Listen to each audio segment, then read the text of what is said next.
Before I bought the red Komodo, I was concerned about the field of view that I would get from its Super 35 sensor. I've been shooting with the Z CAM E2-S6G for over a year now, and I really like the full frame field of view. With a full frame sensor, there's no converting numbers in my head to get the equivalent focal length. A 35mm lens on a full frame camera looks like a 35mm lens. The Komodo sensor is actually larger than Super 35.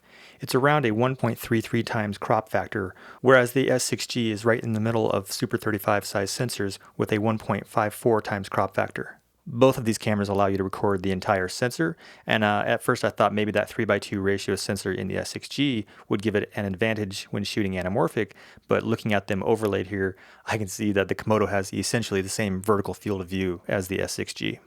What you can also notice is that the Komodo has a much wider field of view. This was the very first side-by-side shot that I made with these two cameras, and you can see the difference in the field of view. It's significant. It's so different that I found that I could get good framing on one camera, but then the other camera would be bad. It's almost like shooting on two different lenses. I shot a lot of side-by-side footage with these cameras, and this difference was always noticeable.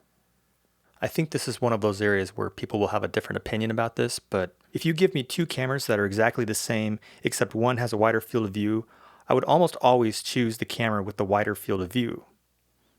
The difference in sensor size could explain some of the difference in regards to noise performance. The Komodo's larger sensor gathers a little bit more light than the S6G, but I was able to get an acceptable exposure with both of them in these rather dark shooting conditions. Maybe this iPhone video can give you an idea of how dark it really was. It's very dark. It's also very noisy.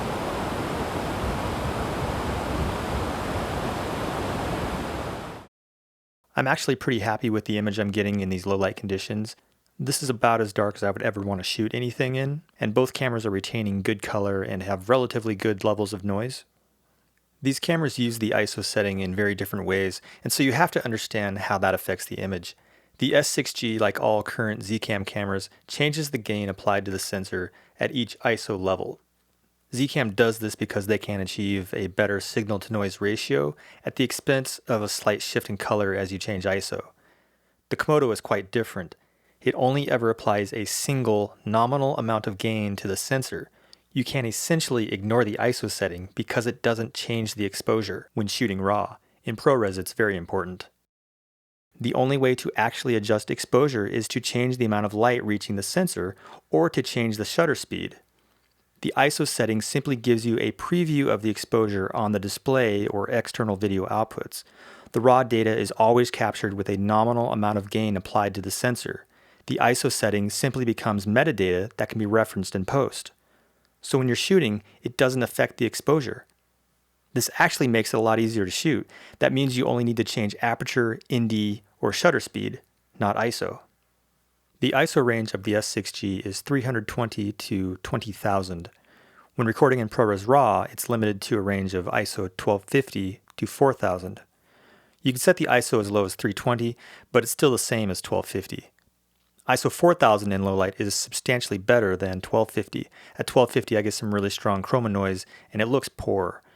Bumping it up to 4000 greatly reduces the chroma noise and the colors also look much better. Because the Komodo only uses one gain, I never changed it from ISO 800. I can bring up the exposure in post to something that looks good and I'm happy with that. I don't know Red's philosophy about sensor gain, but I assume they find a gain that makes the sensor happy and just leave it there. The results are good and it really does simplify things. It also avoids issues with color shift and irregularities between different shooters.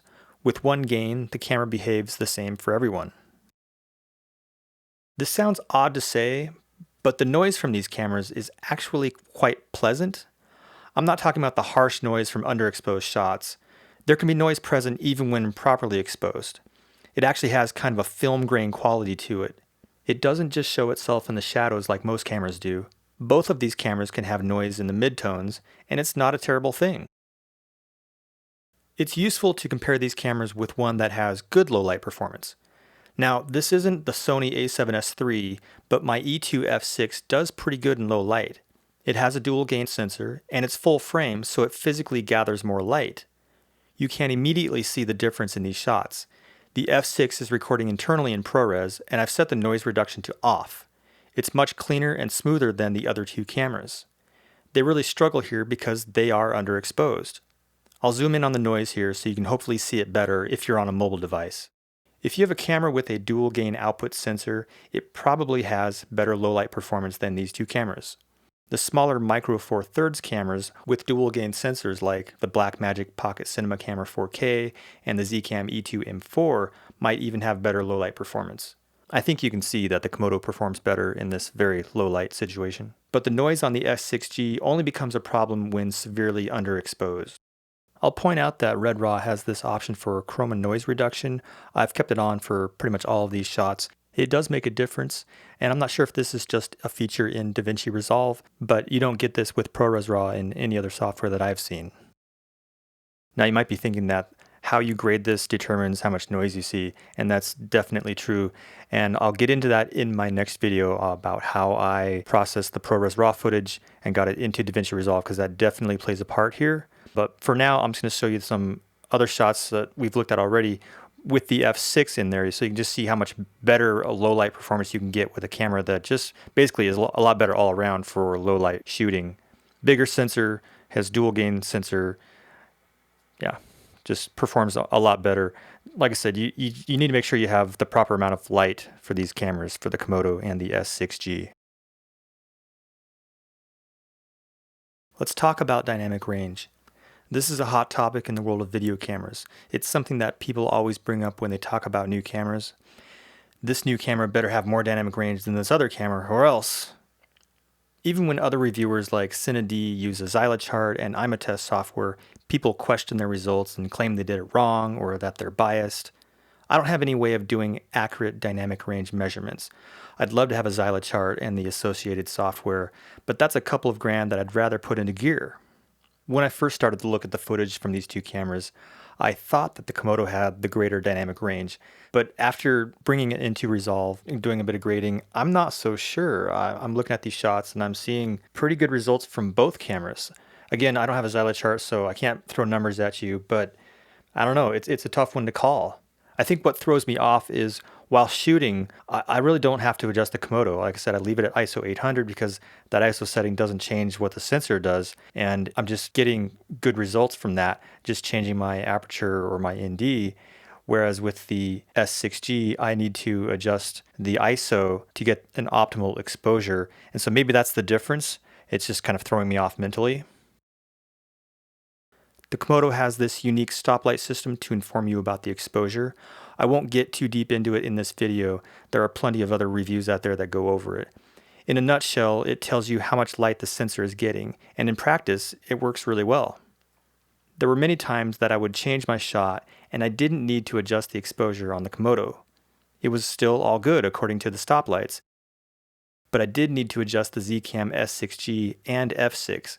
The f6 was not recording in RAW, so it needs to have the exposure set for each shot. The S6G was recording in ProRes RAW, and I needed to adjust it more often than the KOMODO to have an optimal exposure.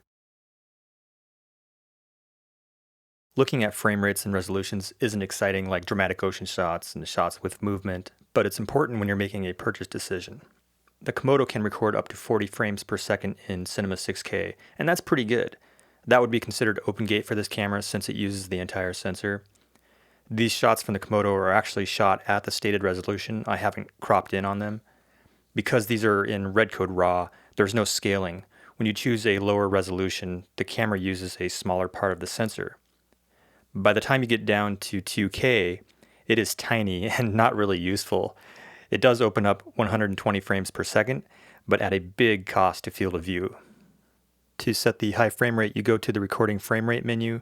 It doesn't have every frame rate in there like Zcam does. It has set common frame rates. If you switch over to ProRes, which requires a reboot of the camera, you can get the full field of view scaled down. ProRes in the KOMODO is only up to Cinema 4K resolution, not 6K. You lose all of the benefits of red code RAW, but the files are easy to process. You can choose to scale down the footage to HD resolution if you want and still have the full field of view. You can also choose the picture profile, so if you choose the red log 3G10, you get the most flexible footage that you can have in ProRes RAW as far as color grading and post goes. But you can also apply, a Rec 709 look if you want footage more or less ready to go out of the camera. The S6G has a few more resolution options than the KOMODO, but not as many as my F6, which has a lot. You can also choose any variable frame rate in one frame steps. When recording in ProRes RAW with the Ninja 5, you can only record in 6K, Cinema 4K, or 4K. Just like the KOMODO, the lower resolutions will crop on the sensor since it's raw data. Otherwise, you have a lot of options in H.265 and ProRes. I mentioned earlier in the video that the vertical field of view in OpenGate was about the same as the KOMODO. It might still be a better choice for anamorphic shooting since you get more vertical pixels, but I'll let you make that choice. The asterisks next to the frame rates indicate that at a higher frame rate, the camera will crop in on the sensor. I didn't have the forethought when I was shooting at this bridge to test that, so I can't show you that with these shots, but you can see it later when I show the high frame rates coming up next. By the way, I have charts on my website listing all of these frame rates and resolutions for both the KOMODO and the S6G. I'll link to that article down below. Also, I'm going to make a lot of this footage available for download as soon as I can get it organized and uploaded. Look for a link for that in the same article on my website. And here are those high frame rates. This is 6K at 40 frames per second. The KOMODO gives you the full sensor at 40 frames. If you want 60 frames per second, you have to go to 4K and suffer the crop. I apologize, but I did not record the 5K at 48 frames per second. And here's the very small 2K at 120. These are all in red code RAW, and it doesn't matter if you're recording in ProRes, you don't get higher frame rates. The limitation is the sensor readout, not the recording format. And here I punched in to fill the screen with the 2K just to see the quality of it. You can tell that there's more noise and it just doesn't look as good. And now the S6G. From 6K to OpenGate, you can only shoot up to 30 frames per second. We can get 56 frames per second in Cinema 4K, but notice the crop that I mentioned earlier. This crop happens at 38 frames, so anything below that will be full sensor width. Cinema 4K 2.4:1 mode will get you 70 frames. You have the same crop on the horizontal, but you lose a bit more on the vertical. This mode crops in at 51 frames, so 50 and under will be full sensor width. And HD at 70 frames has a similar crop, but it's always cropped. There is no full sensor width mode for HD resolution. I didn't show anything in ProRes RAW here because it tops out at 30 frames per second regardless of the resolution. I procrastinated so hard making this video, but there it is. In part 3, I'll dig into the color from these two cameras and talk about my post process. That will include how I get the ProRes RAW footage into Resolve. I'll touch on the menus, look at some accessories, try to show the difference between rolling shutter and global shutter, and also look at the mobile apps. Be sure to hit the like and subscribe buttons, those really help me out. Also, if you like getting emails, you can subscribe to my mailing list on my website. Thanks, and I'll see you in part 3.